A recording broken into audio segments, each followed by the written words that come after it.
Todos, meu nome é Renata. Hoje, na reunião de clínica de nefrologia, nós vamos apresentar um caso da hemodiálise, certo? Então, vamos lá. Então, o nosso paciente, ele tem 32 anos, é do sexo masculino, tá? Pardo, solteiro, como profissão ele era pintor, natural de São Paulo e procedente de Jaci há cerca de 2 anos. Tem um ensino fundamental completo, é evangélico. Então, para a história clínica desse paciente, tá? Ele, na ocasião aí do dia 3/5 de 2021, ele referia um quadro de dor torácica do tipo aperto, iniciado ao repouso, e que começou durante uma sessão de hemodiálise, com uma duração de cerca de 10 minutos, sem irradiação. E junto com o quadro de dor, ele referia também taquicardia. E, além disso, uma piora dessa dor, a palpação ou inspiração profunda. O quadro já era recorrente nos últimos 6 meses, porém, das outras vezes, o episódio tinha menor intensidade. Negava outros sintomas associados, como dispneia, sudorese ou náuseas, e durante, o quadro de dor, foi optado por cessar a hemodiálise e o paciente apresentou melhora parcial dos sintomas.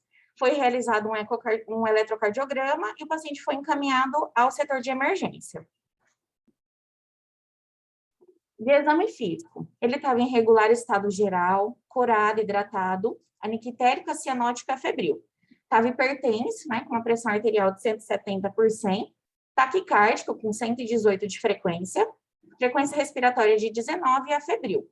A ausculta cardíaca e pulmonar não tinha alterações, o abdômen também não tinha alterações, membros inferiores sem sinais de má perfusão, sem edema, e ele tinha uma fístula braquicefálica funcionante aí em membro superior esquerdo.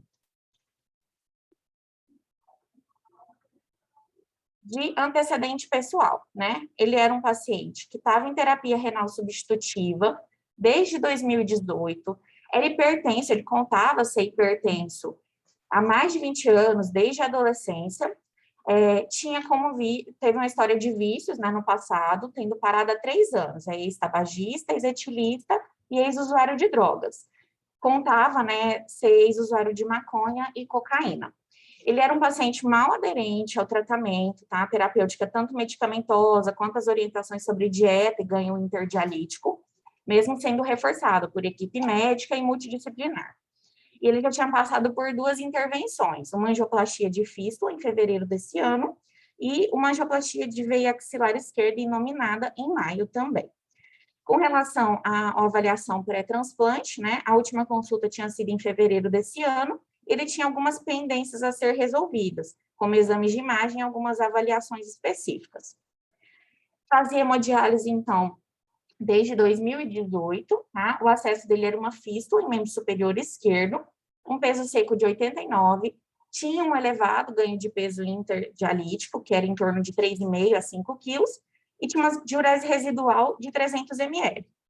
Aqui a gente colocou a variação da pressão dele, pré-hemodiálise e pós-hemodiálise, mostrando que ele começava e terminava a sessão hipertenso.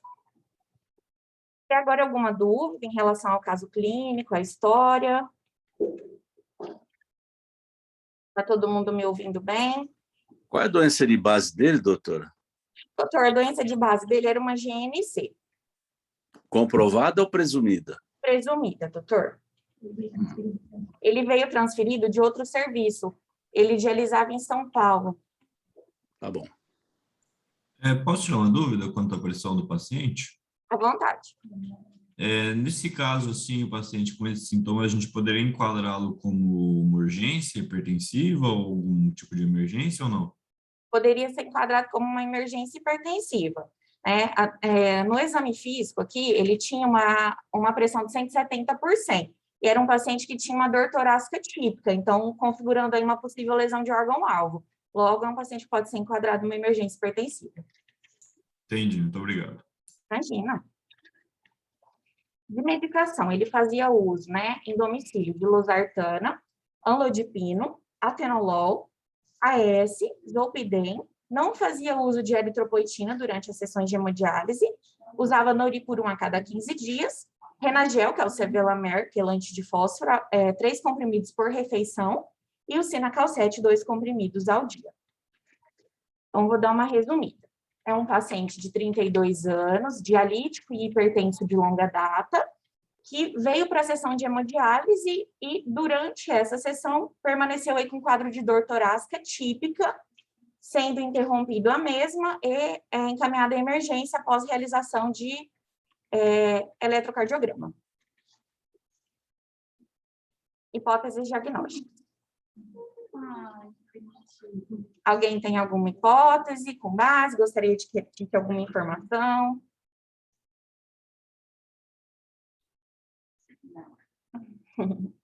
Quer falar alguma coisa, doutor? É o primeiro episódio de dor dele?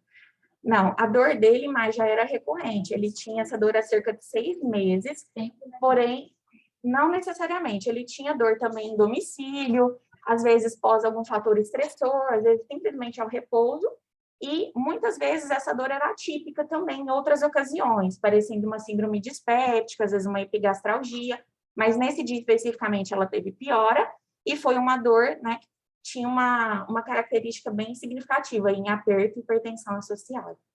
Tem uma pergunta aqui no chat.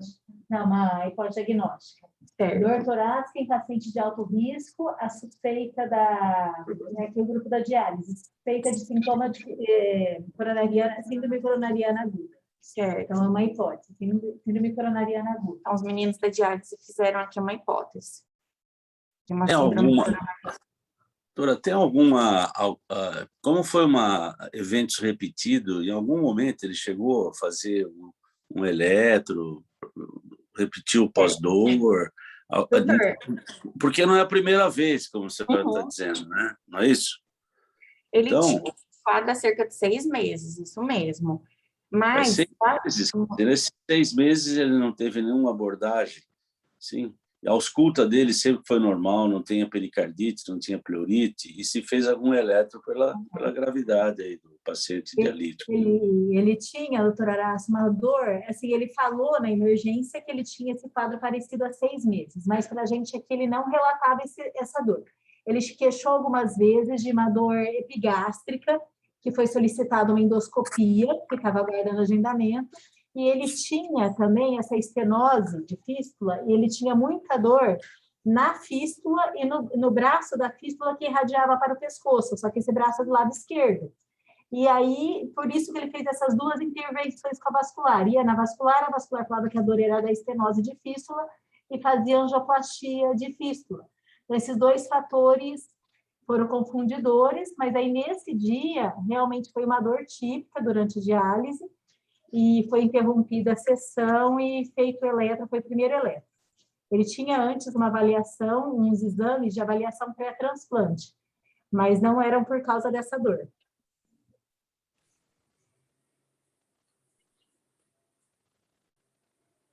certo? Mais alguma hipótese diagnóstica para esse paciente? Alguém quer falar mais alguma coisa? O paciente tinha dispneia ou alguma repercussão respiratória? Não, ele não tinha queixa respiratória, o único fator associado ao quadro de dor era taquicardia.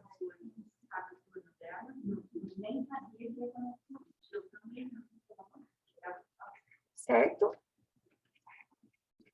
Alguém gostaria de pedir algum exame para esse paciente? Ver algum exame que possivelmente possa ter sido feito? Renata, ele usava já esses Sevelamer, Sinacalcet já há algum tempo, bastante tempo, essas queixas dispépticas dele, tinha alguma relação? Já fazia muito tempo que tomava? Doutora, ele era mal aderente ao tratamento. Então, essas medicações, ele tinha como relato o uso, mas não era diário. Ele tinha já o uso do Renagel, do Sinacalcet indicado há alguns meses, mas ele não fazia uso rotineiro. Era irregular o tratamento. Tá bom. E ele não relacionava a administração delas a alguma queixa específica, não. Tá bom, obrigada. Imagina. Podemos continuar, mostrar o eletro?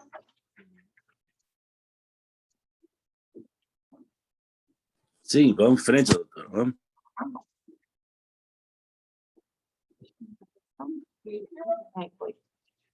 Então, como a gente comentou anteriormente, né, durante o quadro aí de dor torácica típica desse paciente, foi feito um eletrocardiograma, né, e o paciente foi encaminhado para a emergência. Vou pedir agora para o doutor Danilo, que é nosso convidado de hoje, comentar um pouquinho aí sobre o exame. Por favor, doutor Danilo. Bom dia a todos, é um prazer estar aqui. É um caso muito interessante, né, pessoal, pelo alto risco desse paciente para síndrome coronariana aguda, né? E ele vem com esse eletro bem característico, bem interessante também, mostrando ali, se todos observarem na parede inferior, D2, D3 e AVF, uma tendência a um supra, né? Então ele faz um supra desnivelamento do ST, com uma imagem espelho, inclusive na parede lateral ali em D1 e AVL. É um paciente que já tem sinais aí de sobrecarga ventricular esquerda. Se você fizer tanto o Sokolov quanto os sinais de Cornell, né, pegando ali o V3, o S de V3 com o R de AVL, né, somando vai passar de 28 para homem, aonde a gente configura aí realmente uma sobrecarga ventricular esquerda. E ele não tem grandes outras características, né? O supra que ele apresenta é um supra um pouquinho diferenciado, ele já tem ali aparentemente uma onda Q na parede inferior, né, representando ali a primeira onda negativa inicialmente ali do QRS do paciente, mas ele tem o supra e ele tem uma dor torácica, né? Como é um paciente de alto risco, mesmo ele não sendo um paciente idoso, onde configuraria todos os outros riscos, é um paciente que foi usuário de droga, foi tabagista, hipertenso super grave, né, de longa data e dialítico. Então, é um paciente com um eletro com um supra e deveria ser considerado como tal. Obrigada, doutor. Obrigado a vocês. Alguém gostaria de pedir mais algum exame, formular mais alguma hipótese diagnóstica? A gente pode continuar. Nesse caso, teria que pedir as derivações de ventrículo direito para esse paciente? Doutor Danilo pode comentar um pouquinho também, mas no caso do paciente não foi solicitado. Porque ele foi depois para o PA, né? Todo supra de parede inferior, é interessante que a gente faça V3 e V4R e faça o V7 e V8 também, né? Pela conformação ali da anatomia né, da coronária, é interessante a gente fazer essas derivações até para saber o acometimento e as possíveis evoluções que esse paciente vai ter, né? Como hipotensão, se ele tiver V3, V4R, poderia evoluir com uma hipotensão súbita, às vezes fazer um bloqueio atrioventricular também associado a uma síndrome coronariana aguda, né? E tudo isso favorece bastante a gente ver e dimensionar também o tamanho do infarto, né? Então, assim, é importante, tem esse supra, provavelmente no PA, depois o povo acabou fazendo, né? Mas quando é supra, o povo, né, a gente geralmente tem que atuar rápido, o tempo é músculo, e levar esse paciente o quanto antes para a sala de emergência e resolver o caso. Então, tá certo. Então, a princípio, esse paciente ele foi realmente tratado com uma hipótese aí de uma síndrome coronariana aguda, né? Era um paciente de alto risco, conforme já informado. E esse paciente foi passado aí para uma estratificação invasiva posteriormente, né? Pode mostrar.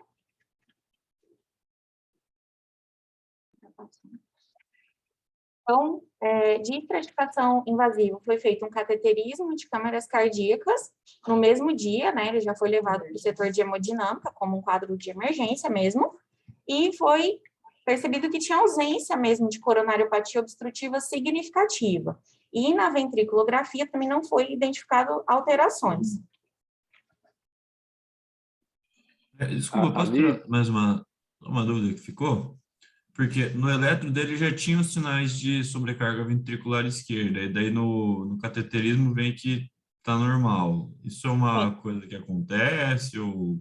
Eu não entendi essa diferenciação.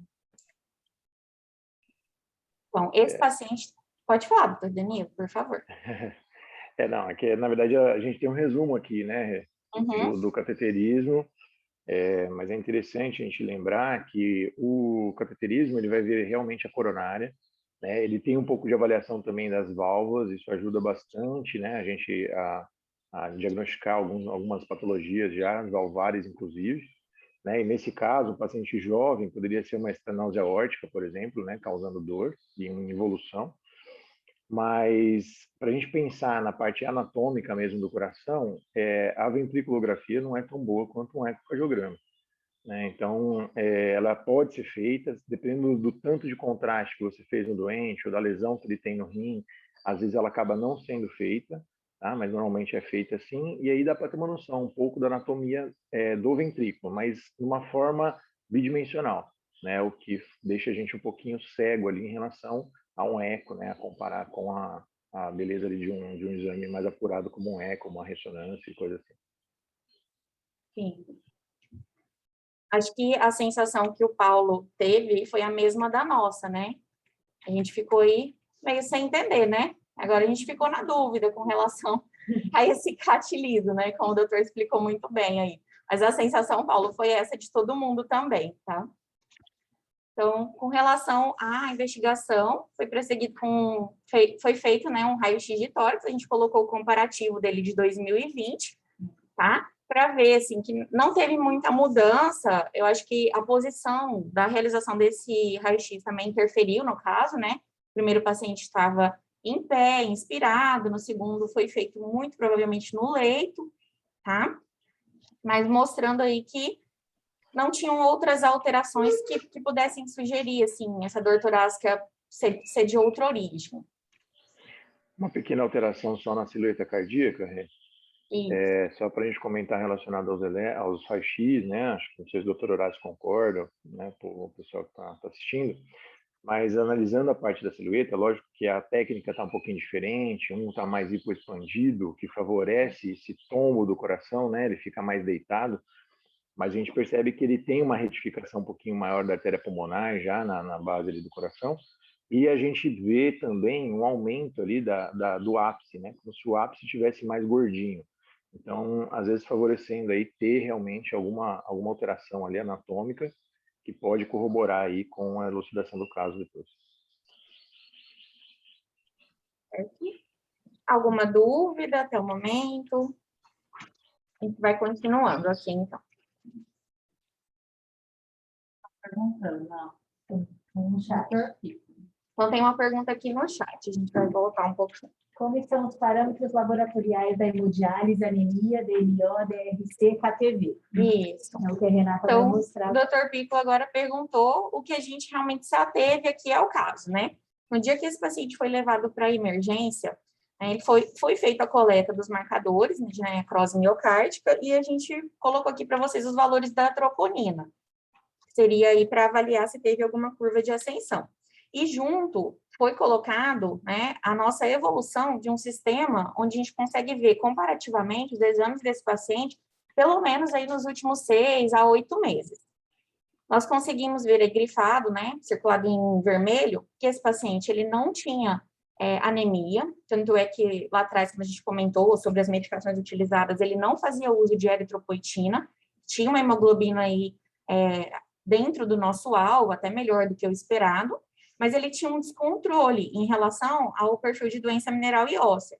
Como comentado também, ele não era muito aderente ao tratamento, né? Então, a gente vê fósforo aí de 8, 7,7, 6, ele já fazia mesmo uso irregular do quelante de fósforo, e um paratormônio bem aumentado aí, né? O nosso valor de referência é de 65. No paciente em diálise, a gente tende a tolerar esses valores até 8, 9 vezes o valor de referência. No caso dele, estava até bem acima, né?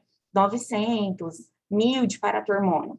E lá embaixo a gente acaba grifando também aí o KTV, né? Que é para mostrar que, em relação à eficiência da diálise, a gente não tinha, né? Ele era um paciente que estava fazendo sessões consideradas de eficiência e, mesmo assim, a gente consegue ver que ele tinha um descontrole nos exames, tá? O senhor quer comentar, doutor, sobre a troponina, os marcadores?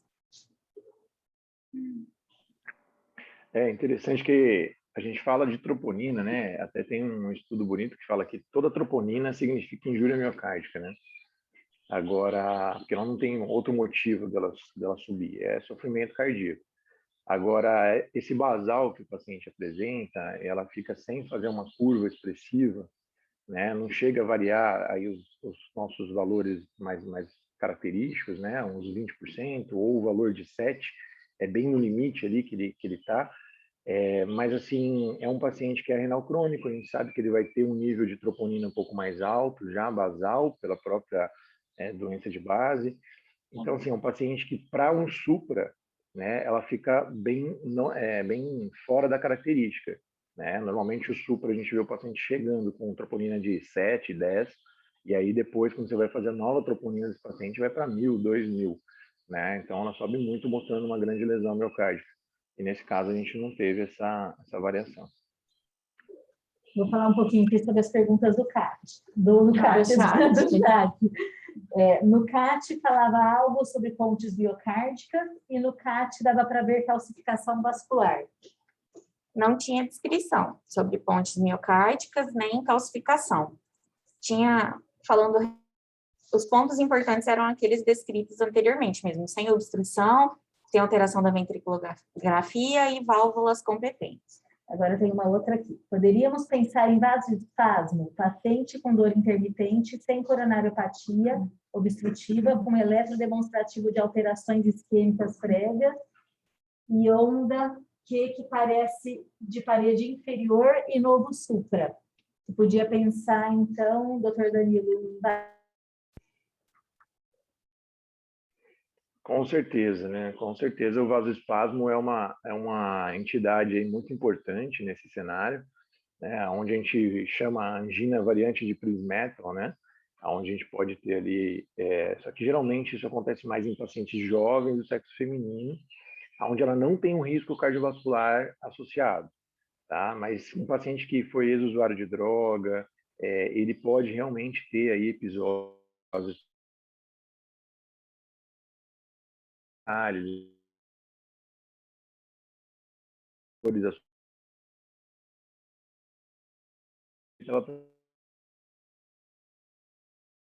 alguns episódios de espasmo. Uma coisa que na família, na história do doente ou na evolução do doente favorece a presença de vasoespasmo alguns fenômenos como Renault, né? Se o paciente tem muito isso favorece aqueles pacientes com migrânia também tem uma associação bem interessante com o vasoespasmo coronariano, né? E até então, no caso dele, não tinha nenhuma dessas novidades, né? Mas sempre precisamos pensar. Qual foi o momento que ele foi para o cateterismo, já que ele não tinha dinâmica de exames laboratoriais e nem no eletro? Qual o motivo que ele já foi para o cateterismo? Doutor, ele tinha uma dor torácica típica, era um paciente de alto risco, ele tinha supra no eletrocardiograma. Sim, a dosagem das troponinas, ela saiu após ele já foi direto para o CAT, entendeu? Ele não esperou o resultado dos marcadores. Tá, eu queria, então, que fosse comentado esse aspecto, entendeu, doutor Danilo? O paciente que nós temos a facilidade aí, né, de ter uma equipe, ter o equipamento, ter plantonista, então tem essa conduta aí. E se daria para esperar, se tem que ir mesmo para o CAT direto, como é que seria essa abordagem inicial dele? Doutor Horácio, a gente tem a sorte, né, de estar dentro de um serviço de excelência, né? Então, a gente consegue ter esse luxo de conseguir atuar de uma forma muito rápida dentro aí do cateterismo de hemodinâmica. Nesses casos, em outro cenário, um cenário onde eu tivesse que encaminhar esse paciente para um serviço, né, ainda assim, supra é supra, né? Aquele supra com um padrão mais retificado, ele não tinha um padrão, por exemplo, de uma pericardite, de algo que deixasse a gente menos preocupado. E parece que assim a evolução do doente ele continuou com a dor persistente e não teve dinâmica do eletro. Então, pensando no espasmo, né, seria interessante a gente pensar às vezes em fazer um vasodilatador, né, fazer um nitrato. Mas esse paciente tinha acometimento de parede inferior. né? E a gente fica na dúvida ali, e existe o risco de fazer o nitrato se eu tenho acometimento de ventrículo direito, onde eu não posso tirar essa dúvida do espasmo desse doente. Então, a gente acaba tendo que realmente prezar pelo músculo e ser o mais agressivo, o mais rápido possível, ainda mais tendo toda essa possibilidade na manga, né, de levar esse paciente e o quanto mais rápido possível a gente tem o melhor resultado e melhor desfecho, com menos morte celular e com mais a repercussão do miocárdio acaba sendo menor quanto mais rápido a gente aborda a lesão se ela realmente estiver completamente obstruída. Então, a diretriz manda o quanto antes a gente levar esse paciente com um cateterismo, ou nesse caso, se tivesse uma outra lesão, um outro lugar que não tivesse hemodinâmica, seria mandatório fazer, no caso desse doente, fazer a trombolítico, né? Pelo estilo da dor e pelo processo que ele não perdeu o supra, ele não sumiu daquele processo. Agora, se esse doente vem com uma dor com mais de 12 horas, persistente, com onda Q já prevalente, ou se ele já tivesse um LF mostrando aquela conformidade, aí eu concordo plenamente que esse paciente não precisaria ir para o CAT de imediato, esse paciente poderia esperar os exames saírem, e aí a partir daí a gente chegaria num diagnóstico talvez mais conclusivo aí do doente. Mas agudo, suprou, tem que ir para o CAT. Quanto mais rápido, mais tempo é músculo. Ok, obrigado. Então, na sequência, continuando a investigação do quadro clínico, né, foi optado pela realização de um ecocardiograma, e aqui a gente coloca o de 2019 para poder fazer uma comparação, né. Então, a gente viu que esse paciente, ele tinha um exame de 2 anos anteriores e que havia acontecido uma mudança significativa, né. É comentar, doutor Danilo? É interessante, né, a evolução do eco desse doente em coisa de 2 anos, né, onde ele ganhou septo, né, então ele ficou mais hipertrófico. Esse paciente, ele teve uma variação aí, aparentemente, da fração de ejeção, né, no eco de 2021 não foi descartado, não lembro se eles colocaram embaixo depois o valor dessa fração de ejeção, estimada pelo menos, né, Não foi colocado, doutor. Tá.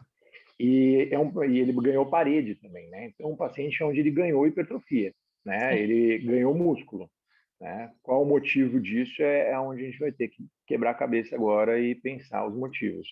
Agora, é interessante que ele tinha já uma hipertrofia de grau discreto, compatível aí talvez com a evolução desse doente já de ser um hipertenso de longa data, e agora ele vem com uma alteração segmentar, né? Então, ele vem com uma cinesia já médio-basal ali da parede anteroseptal, mostrando, e na parede inferoseptal também do VE. Né? Então, assim, aconteceu algo aí que fez essa variação localizada desse doente. Pode ser uma coronária direita que fez um belo do espasmo e na hora do cateterismo não estava mais? Pode. E às vezes ela pegava até a parede anterior ali na frente, uma coronária bem grande e dominante. É possível, e ela já, de vários espasmos acontecendo, poderia levar a uma lesão, aí no caso, progressiva, né? Agora é interessante que ele realmente mudou bastante de um eco para o outro, né? Em coisa de 2 anos. Em intervalo curto, né? Então, aqui a gente tem algumas imagens, né? Desse ecocardiograma. E tem um pequeno vídeo. Vou colocar aqui para ele.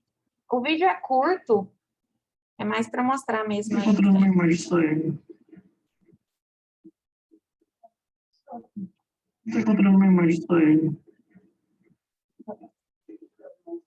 Vocês conseguiram ver o vídeo? Não? Não.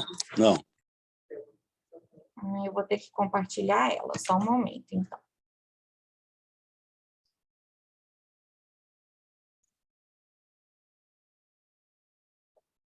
Vou ter que parar de compartilhar a minha, né?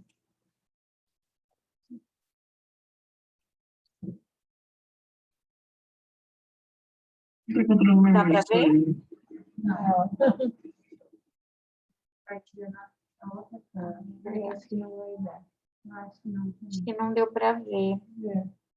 Eu vou mostrar aquela imagem que doeu. Vou voltar na imagem. Não deu certo de mostrar o vídeo.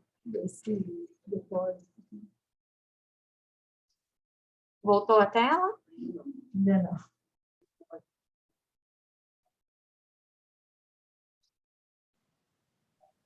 Voltou. Voltou.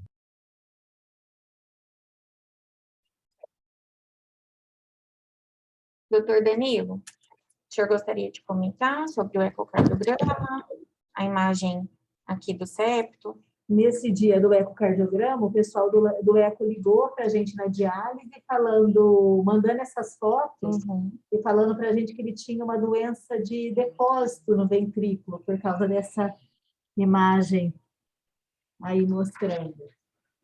Essa imagem era... O eco.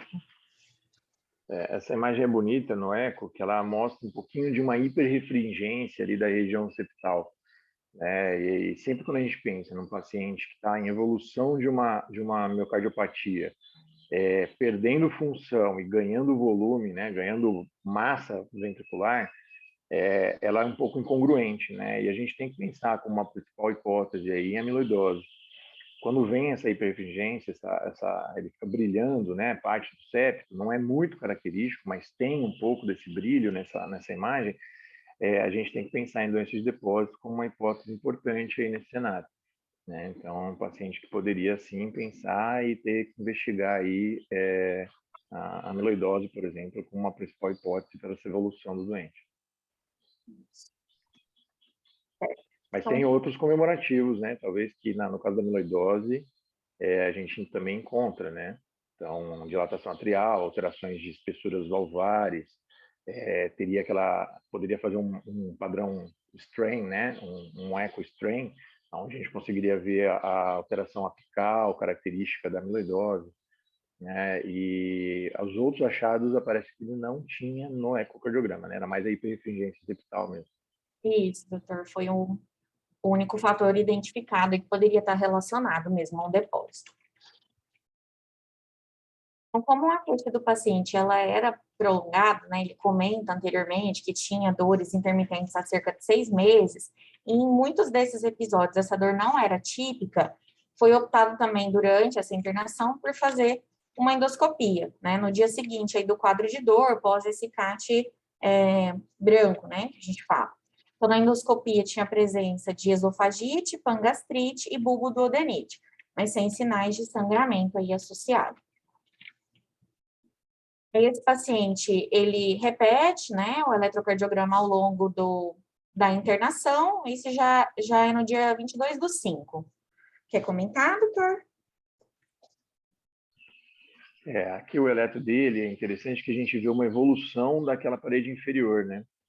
Então, ele ficou com um suprinha residual ali, mas ele já tem uma T invertida, mostrando toda uma alteração de repolarização daquela parede. E ele manteve aquele Qzinho, né, principalmente ali no AVF, né, onde ele ficou com uma sequela naquela parede. Né? Interessante que é um paciente com um CAT normal, até então sem outros motivos para tal, fez um supra-agudo, né, que era mais característico, tinha essa T bem alta, né, o segmento ST era suprado realmente, e aqui ele já faz a inversão como se fosse evolução realmente do supra, sem abordagem, né, sem uma resolução ali do aporte vascular local, né, fazendo essa inversão e ficando ali com a sequela comparativamente equiparado ao eco com aquela cinesia que ele mostra ali na parede inferior. Obrigada. Então, esse paciente, ele recebe alta e é orientado a uma investigação ambulatorial, tá? E segmento com a equipe de cardiologia. Nisso é solicitado uma ressonância do miocárdio com aquela hipótese de talvez uma doença de depósito devido à visualização de fator hiperrefringente no ecocardiograma, tá? Então, a gente tem uma ressonância do dia 1º de junho, que não foi evidenciado, né, achados sugestivos de doença de depósito. O que ficou como uma hipótese diagnóstica seria uma miocardiopatia hipertrófica, tá? Sugerindo aí, dentre as possibilidades, miocardiopatia hipertensiva, podendo ser associada a um quadro de isquemia mesmo.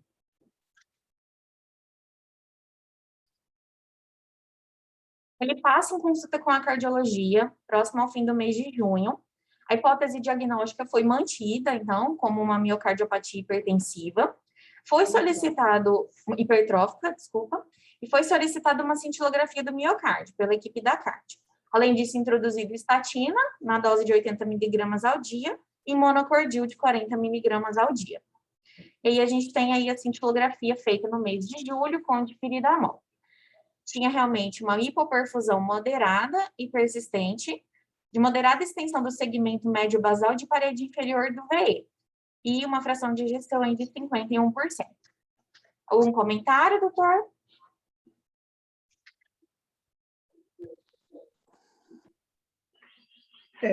Vou ter alguns depois. Mas, assim, é interessante, né? Fazer a cintilografia, né? Foi uma prova, né? Uma segunda prova para ver a isquemia que foi encontrada na ressonância, né? Então, para ver se realmente aquilo era conformado de uma doença isquêmica, talvez aí de microvasculatura, né? Então, e foi confirmado a região muito próxima, o que ajuda a gente a pensar aí nessa hipótese. Comentar alguma coisa? Não. Então, esse era o caso, né? Então, na verdade, um caso que sugeria, né, uma doença coronariana que foi descartada e no fim ficou como uma miocardiopatia hipertrófica, faz essa pressão, né, hipertensão de longa data e ganho de peso interdialítico, distúrbio da doença mineral óssea. E agora, se alguém quiser mais falar alguma coisa, a Renata ia falar um breve resumo sobre doença cardiovascular no paciente em diálise. Eu queria saber se esse paciente, pelo tempo que ele ficou em diálise, aí eu queria saber o ultrassom renal dele, o eletro dele anterior, se tinha já mesmo sem dor, deve ter feito algum eletro aí no passado.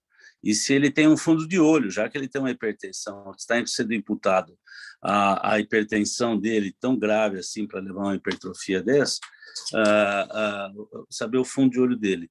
Também queria que a doutora Fernanda Polacchini comentasse o que é bem dializar, porque vocês ressaltaram aí, não, o paciente está bem dializado, KTV bom, tirando a doença mineral óssea, está ótima, né? Você olha os últimos exames dele, o fósforo não está tão alto, o cálcio está bom, não tem anemia, e ele tá ruim, entendeu? Está muito ruim. Então, essa questão a gente falar, o paciente usar parâmetros ainda, alguns parâmetros do passado, a gente fala, o paciente está bem dialisado, que é um termo muito forte, né, para falar, né? Principalmente num paciente com tanta sintomatologia. O doutor é muito bem comentado, né? Ontem na aula de peritoneal ela até falou isso também, né? Sobre a nova diálise peritoneal comparando com a antiga. E na hemodiálise também tem isso, né? É a nova hemodiálise hoje. Então, o KTV ainda é o principal marcador, é um indicador de diálise, mas hoje a gente sabe que por vários motivos ele não é um bom indicador de boa diálise. Primeiro porque ele mede a ureia, né? E nós sabemos que os solutos urêmicos importantes de inflamação, eles são muito maiores que o peso molecular da ureia. Então, a ureia, apesar de ser o marcador medido, ele não é o marcador que a gente gostaria de medir de uma boa diálise. Outra coisa, o denominador dele é o V, que é o volume de distribuição da ureia, que na verdade é o peso do paciente, né? A água corporal.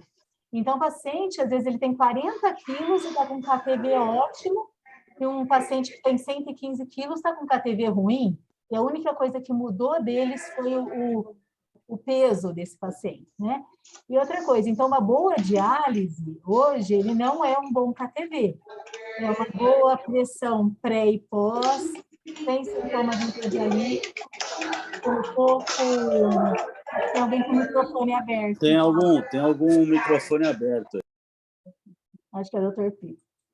Com grande ganho de peso com pouco ganho de peso interdialítico, geralmente menos de 5% do do peso, ou menos de 6, a retirada de ultrafiltração menos de 6 ml quilo por hora, ou 2,5 quilos entre uma diálise e outra, bom controle de fósforo, bom controle de potássio. Então, a gente vê que esse paciente, apesar dele ter um bom KTV, que talvez o capilar dele, o fluxo de sangue, está ajustado para ele, mas ele não tem um bom controle de fósforo, ele não tem o controle da doença mineral óssea, ele é um hipertenso descontrolado, tanto pré-diálise quanto pós-diálise, quanto no período interdialítico, ele tem um ganho de peso interdialítico. Então, esse paciente ele não está bem em diálise, pelo contrário, ele está mal em diálise, né? Tanto que ele teve todas essas consequências que nós estamos vendo aí. A Rita fala dos outros exames? Com relação aos exames prévios dele, né, ele não tinha presença desse supra, dessa onda aqui em exames anteriores, tá? Eu acabei não colocando aqui na aula. E ele já vem transferido com uma história de retinopatia, porém a gente não tem fundo de olho dele do nosso serviço. Ah, não tem fundo de olho, é? A ultrassom dele não tinha nada importante. E eu não lembro exatamente do ultrassom dele, mas não... E o fundo de olho dele, né? Eu acho que é fundamental. A gente não vem daqui do serviço, doutor. Ele vem com a informação de São Paulo, já de retinopatia, mas não documentada aqui no nosso serviço. Tá sugerindo. Retinopatia hipertensiva grave, é isso? Sim. Mas a gente pode... Vamos solicita sim, aqui. Né? Isso. Outra lesão em órgão alfa. Exatamente. O Lucas quer fazer uma pergunta. Doutor Danilo, eu sou o Lucas, sou da clínica médica. Eu observei nos exames do paciente que ele tem um cateterismo que não demonstra alguma lesão obstrutiva coronariana, assim, de uma forma clara, né? Bastante clara. Mas ele tem essa cintilografia miocárdica, 2 meses depois, que tem essa hipoperfusão moderada no segmento médio basal dessa parede inferior do ventrículo esquerdo, apesar de não ter alguma evidência ali coronariana no cateterismo, né? A gente pode pensar que esse paciente tem uma doença da microcirculação cardíaca em si, por ter alterações isquêmicas e não ter alguma coisa que o cateterismo demonstre. E outra dúvida, essa acho que é mais a título de curiosidade. Caso ele tenha uma doença da microcirculação, nesse caso, o trombolítico pode ser mais eficaz do que o cateterismo em eventos agudos ou coisa do tipo?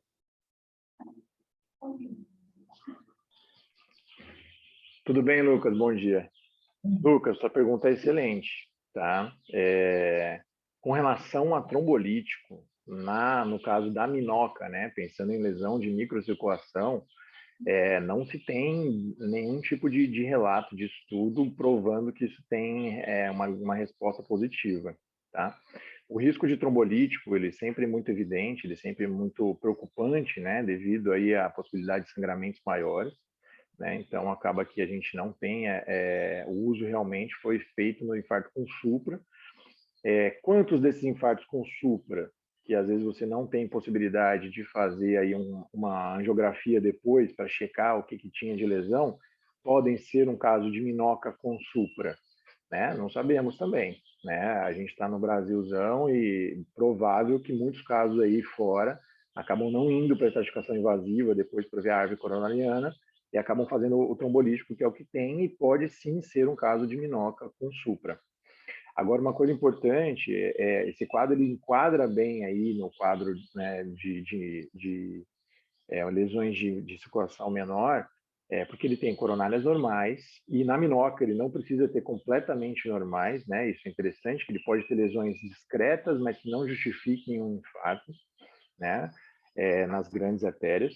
Esse paciente ele já tem a ressonância também, provando que ele não tem uma doença inflamatória, né, naquela região, que possa justificar, por exemplo, uma miocardite que pudesse dar dor, pudesse dar todo o sintoma e elevação de troponina.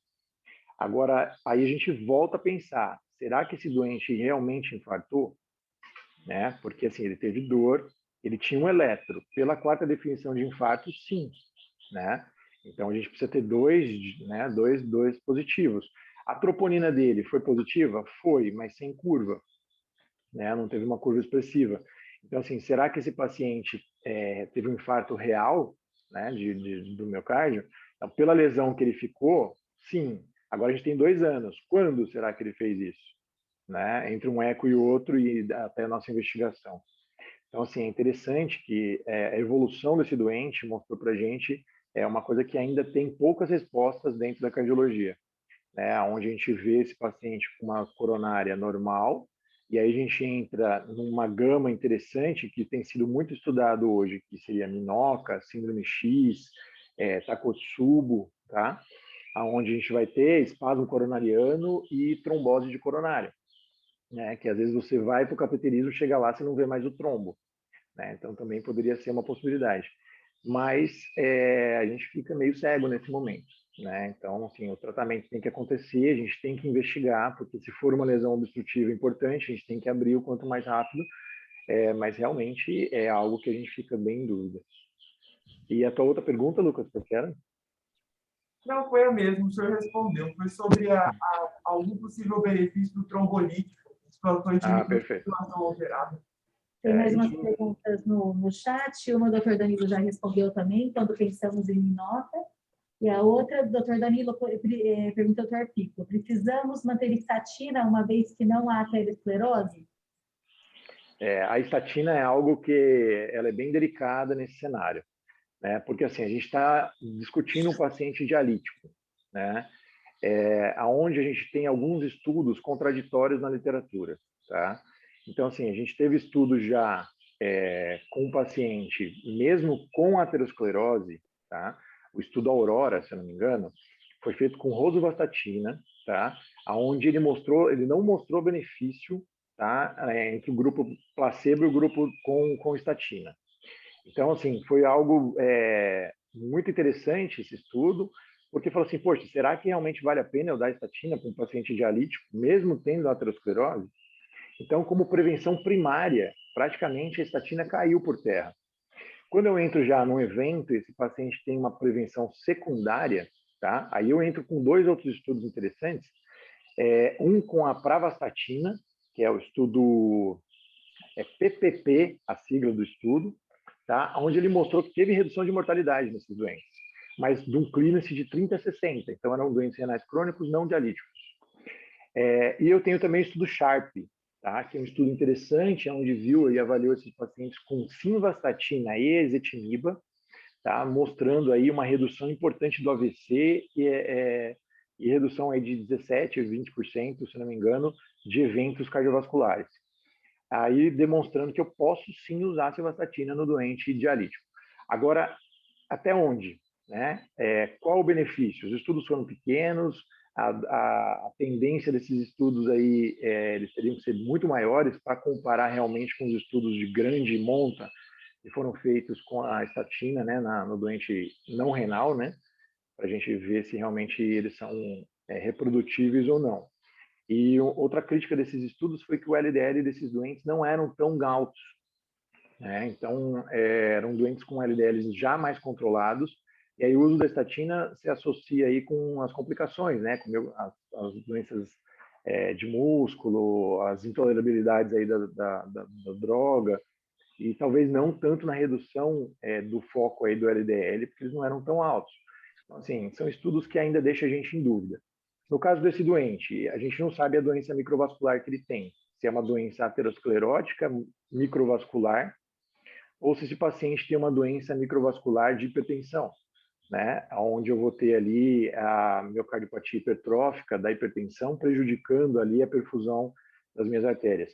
Então, é difícil a gente bater o martelo falando que não vou dar de jeito nenhum, tá? Com coronárias normais, LDL baixo, no dialítico, eu não daria, tá? Nesse cenário eu não daria, porque o benefício é muito pequeno e se o LDL estiver relativamente bom, abaixo de 70, tá? Isso a gente fala abaixo de 70, nem é os 50 que a gente pensaria no alvo, né, do paciente coronariopata grave, a gente deixaria 100, porque foi o que os estudos mostraram que não tem nenhum benefício nesse cenário aí do dialítico. Tem uma outra pergunta do Dr. Mário. Deixa eu voltar aqui. Fernanda e Renata, existe algum relato na literatura sobre a frequência dessa lesão microvascular em pacientes em diálise mesmo se assintomáticos, é descrito na literatura, não sei se a Renata também fez uma revisão dele, que o paciente em diálise ele tem doença microvascular, principalmente uma das causas de isquemia do paciente em diálise é a hipertrofia ventricular do paciente, que causa uma isquemia não aterosclerótica. O paciente em diálise também tem uma isquemia que a gente chama de miocárdio hibernante, o stanning miocárdio, que por causa da hipotensão durante a diálise, e um dos motivos também é alta carga de retirada de ultrafiltração, né, alta taxa de UF, esse paciente ele faz uma isquemia miocárdica transitória, que pode durar até 30, 60 minutos depois da diálise, durante a diálise, dura depois, né, por causa dessa hipotensão durante a diálise. Então, tem essas duas causas de isquemia em paciente dialítico não aterosclerótica. Isso, a gente vai comentar um pouquinho mais para frente sobre isso também. E eu acho que a gente pode passar o resumo rapidamente, né, Rita? Já são quase 9 horas. Se alguém tiver meio pergunta. Adiantado no horário, eu vou tentar ser rápida aqui, tá bom? Então, o objetivo da nossa aula hoje era conversar um pouco sobre as complicações cardiovasculares na doença renal crônica no estadio final, né? Então, no paciente em diálise. A gente vê que a doença cardiovascular, ela engloba 4 grandes grupos, né? Doença coronariana arterial, principalmente, mas também pode ser uma doença arterial periférica ou evento cerebrovascular cardíaco e doenças valvares, tá? Então, a gente vai focar em 3 principais, que é o que mais tem sido visto nos pacientes em diálise. Então, é possível ver que a doença cardiovascular ela tem um risco muito aumentado no paciente renal crônico, tá? Chegando aí de 20% a 40% a mais em relação às demais populações. E naquele paciente com uma taxa de filtração glomerular menor que 15 ml minuto, esse risco pode chegar a uma microalbuminúria, né, que seria um marcador de gravidade, e é responsável por aproximadamente 53% dos óbitos nessa população. Então, a doença arterial coronariana, né? Ela tem os seus fatores comuns às demais populações e aqueles inerentes ao paciente DRC. Os fatores comuns são os já conhecidos por nós, né? Então, principalmente o gênero masculino, paciente que tem um antecedente familiar positivo para coronariopatia, seja os fatores específicos, o aumento dessas citocinas inflamatórias, como interleucina 1, fator de necrose tumoral alfa, o paciente que vive naquele ambiente urêmico, né? Então, esse ambiente propicia uma disfunção plaquetária, hiperhomocisteinemia, que leva a um da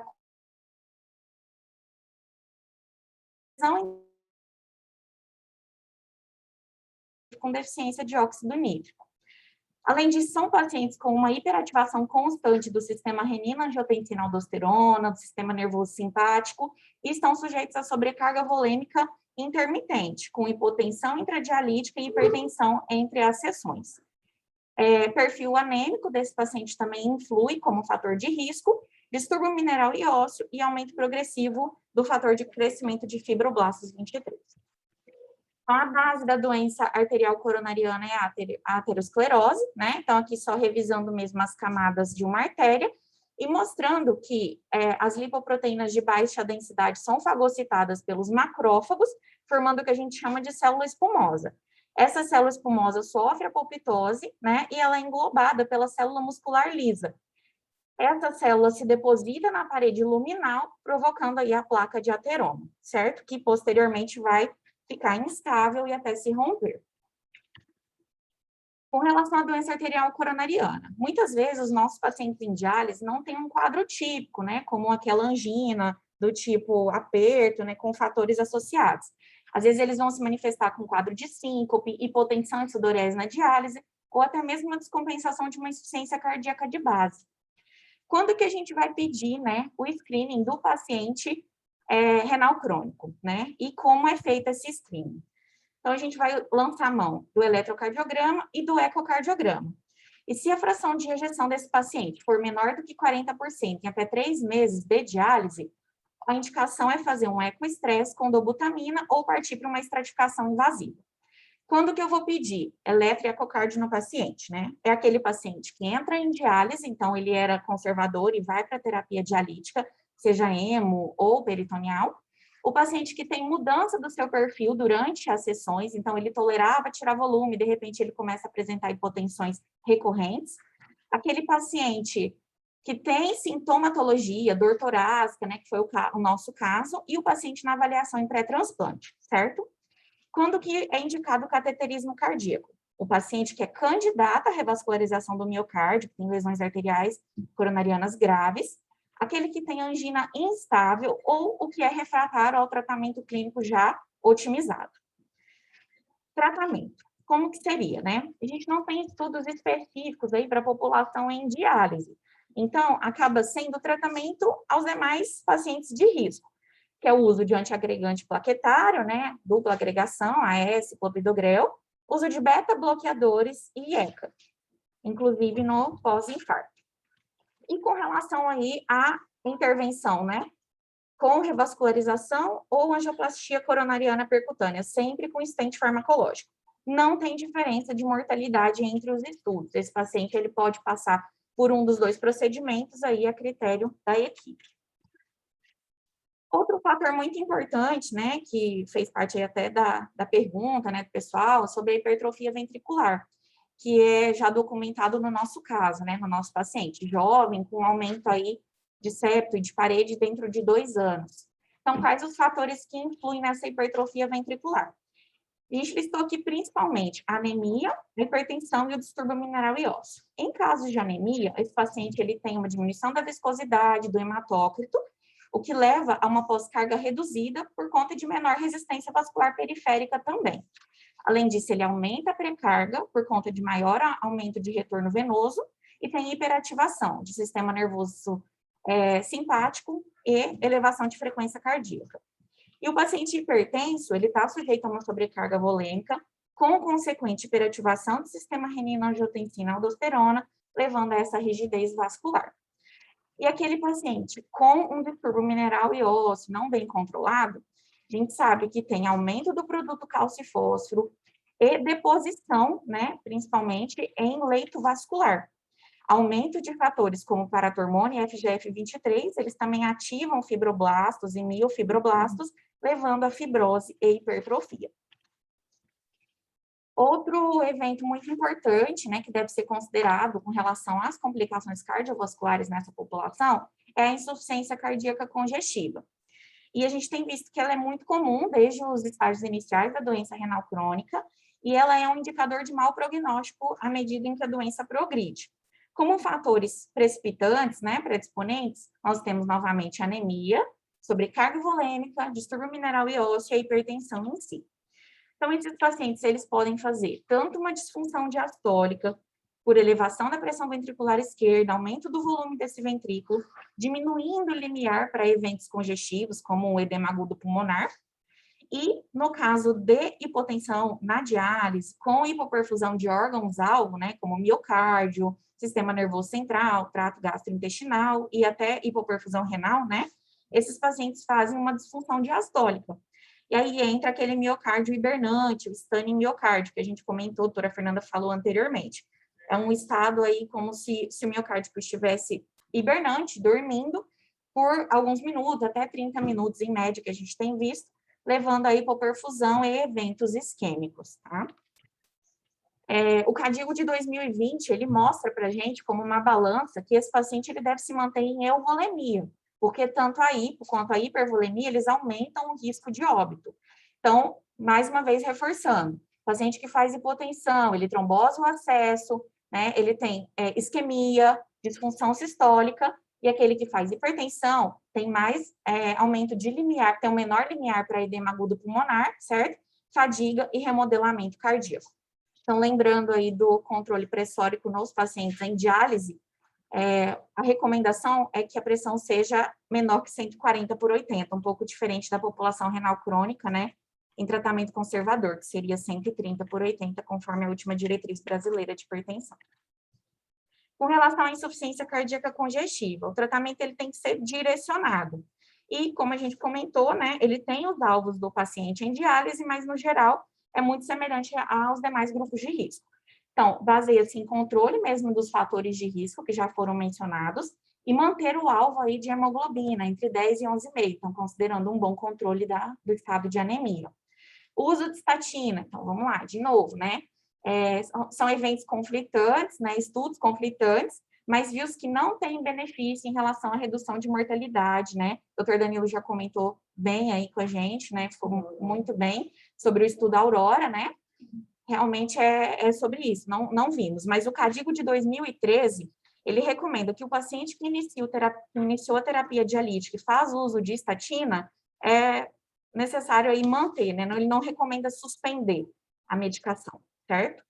Uso de ECA e BRA. É para, basicamente, diminuição de remodelamento cardíaco, né? A gente não vê mudança em desfecho do paciente em diálise. É para mesmo, é mais direcionado ao quadro cardíaco desse paciente. E tem que se atentar para uma hipercalemia persistente, né? Aquele paciente que já está com a diálise otimizada, nutrição otimizada, tem um bom acesso, um bom fluxo e mantém hipercalêmico, considerar a redução da dose do IEC-BRA em 50%, em alguns casos até suspender. Manejo aí de sobrecarga volêmica, né, com diurético de alça, furosemida, tem que ser usado em paciente com diurese residual.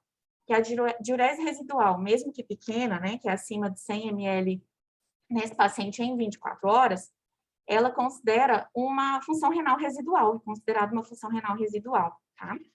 Uso de beta-bloqueador, carvedilol, metoprolol, bisoprolol, eles inibem o sistema nervoso simpático, diminuindo a frequência cardíaca e, consequentemente, eventos arritmogênicos. Então, são comprovados, né, que se diminui a mortalidade do paciente em diálise. Bloqueador de canal de cálcio. É uma droga boa, com efeito cardioprotetor, ela não é dialisável, tem boa tolerabilidade, né, dando aí ênfase mais para o anlodipino, e são medicações de fácil posologia, tem uma meia-vida longa. E, além de tudo, aí, como a gente já falou, o manejo da doença mineral e óssea, né? Tanto dos níveis de paratormônio, quanto do cálcio e fósforo, dispondo mão de tratamento clínico, em alguns casos, cirúrgico. Essas são as minhas referências. Muito obrigada.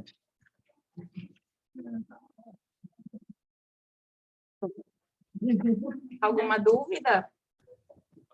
Esse paciente não tem indicação de paratiroidectomia? Sim, doutor, é um paciente... Pode falar, doutor. E ele está inscrito em programa de transplante também, 32 anos? Sim, doutor. Ele era um paciente que já estava inscrito em São Paulo, né, quando ele dialisava lá, e a última consulta no nosso serviço foi em fevereiro desse ano. Ele estava aguardando a realização dos exames de imagem que acabaram sendo feitos nessa internação, que era endoscopia, ecocardiograma, e alguma investigação cardíaca, né? Lá o pessoal tinha sugerido o teste ergométrico, mas ele acabou fazendo a cintilografia também, e já tem um cateterismo.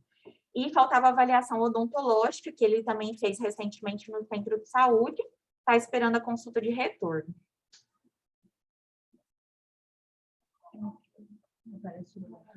Sim, sobre a paratiroidectomia, né? É um paciente que teria infiltração, né? Ele tem um distúrbio mineral ósseo grave, apesar de inicialmente ele ser resistente ao tratamento, mal aderente, após esse episódio aí de dor torácica, tem a impressão que ele teve um pouco mais de consciência sobre as suas comorbidades, começou a usar corretamente a medicação, tanto é que a gente vê uma melhora desse perfil de fósforo nos últimos exames, tá? E ele tem indicação de paratiroidectomia, sim, tem que passar no nosso ambulatório de quarta-feira.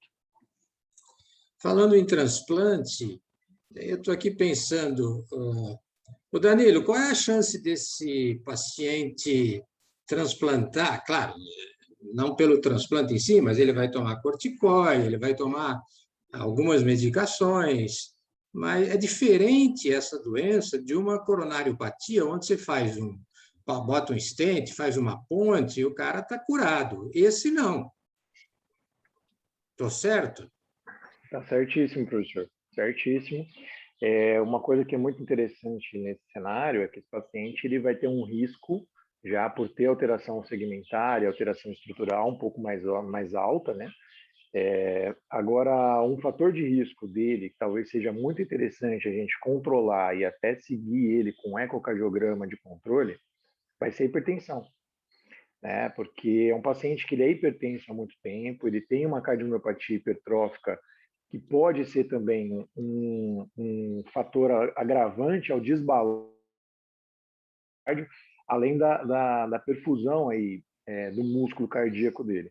Então, se a gente controlar bem essa hipertensão, deixar as medicações possíveis aí que ajudem no remodelamento, por mais que seja menos, e a gente conseguir melhorar a perfusão desse miocárdio, com certeza a gente vai ter um risco menor no intraoperatório desse doente. Então, acho que é algo que é o foco, é o que a gente tem palpável hoje nesse cenário, né? Tratar a hipertensão dele com bastante vontade, aí, com bastante afinco, e tentar ver se ele consegue fazer um pequeno remodelamento e diminuir um pouquinho dessa hipertrofia. Agora, uma coisa importante... Pode falar, Bruno. Não, porque senão eu acho que seria mais interessante fazer um transplante duplo nele, coração e rim. Porque eu vou botar um rim numa pessoa que tem um coração conhecidamente ruim, que a qualquer momento pode ter problema com essa doença que ele tem. Pelo transplante, professor, do coração, ele não vai entrar em critério porque ele não tem uma fração de ejeção ainda reduzida, ele não tem uma evolução, né, tão ruim se a gente controlar os fatores de risco dele, que provavelmente é hipertensivo. Então, assim, ele acaba que é um coração com patologias? Já, mas não a ponto de ser indicado um transplante cardíaco. Agora, uma coisa que é muito importante para ele, que a gente não comentou, seria sobre uma doença hipertrófica evolutiva e não hipertensiva, né? Então, assim, será que esse doente tem uma história familiar com alguém aí que teve uma morte súbita, com algum parente que teve uma miocardiopatia hipertrófica, né? Então, assim, é interessante investigar esse cenário também, para a gente descartar uma miocardiopatia hipertrófica evolutiva, que pode estar piorando aí conforme esse cara vai ficando mais velho. Aí sim entraria num critério, talvez, de um transplante duplo. No começo eu perdi. Qual é a idade dele mesmo, Renato? 32 anos, professor. Ele é Pois hipertenso um cara desde jovem. os 12 anos, sabidamente desde os 12 anos ele é hipertenso. Ele vai morrer cedo do coração e está em diálise. Isso aí daria para você discutir na Câmara Técnica de um transplante duplo. Porque se ele tivesse 60, tudo bem. Mas com 32 anos, uma doença de microcirculação, insuficiência renal, você vai pôr um transplante nele, sim, o risco vai continuar existindo. Então, eu só queria levantar a característica, Mário, de que pós-transplante, o remodelamento cardíaco desses pacientes, e a gente tem visto em criança que transplanta miocárdio muito ruim, insuficiência cardíaca, e há uma melhora boa. Parece que o controle de volemia dele é muito ruim também. Então, acho que se a gente tirar o controle volêmico, melhorar a hipertensão dele, talvez esse miocárdio melhore a seguir um transplante. E mesmo na diálise aí, se ele tiver maior aderência e controlar essa hipertensão, ele não teria porque evoluiu em 2 anos, o miocárdio dele foi muito ruim, hipertrofiou demais. Então, se ele tem um fundo de olho tão ruim, provavelmente é hipertensão mesmo, não é miocardiopatia hipertrófica familiar. Então, que ele já veio com uma retinopatia grave, da onde ele veio lá, já veio descrito, nós não temos aqui ainda essa avaliação. Eu acho que o segmento dele, tratar a doença mineral óssea dele, melhorar a hipervolemia dele e controlar a hipertensão de forma adequada, provavelmente ele vai ter uma melhora substancial nesse miocárdio aí.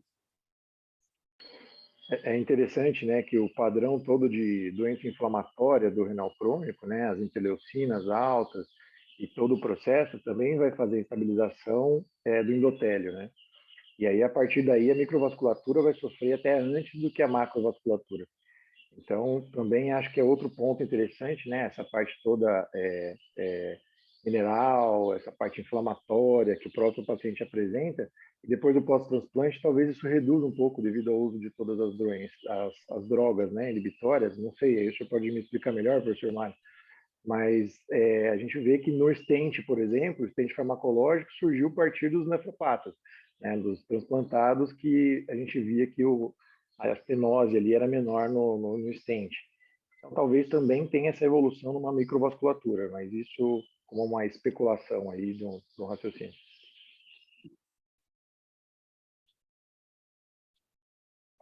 Obrigado, Danilo. Obrigada, doutor Danilo. Obrigado a vocês, foi uma honra e com certeza aprendi bastante aqui também. Muito obrigado. Obrigada. Bom, obrigada, Renata, obrigada, Danilo, a todos vocês que participaram, foi excelente, excelente aula, viu, Renata? Muito bem preparada, Fernanda, tá? E a sua participação, Danilo, foi essencial aí para que a gente tirasse muitas dúvidas, né? Espero que a gente possa contar com você mais vezes. Então, a gente encerra agora a reunião, né? E a reunião foi gravada, eu vou tentar já disponibilizar no YouTube também, tá bom? Assim que eu já tiver o link, eu já passo para vocês, tá? Bom dia para todos e obrigada.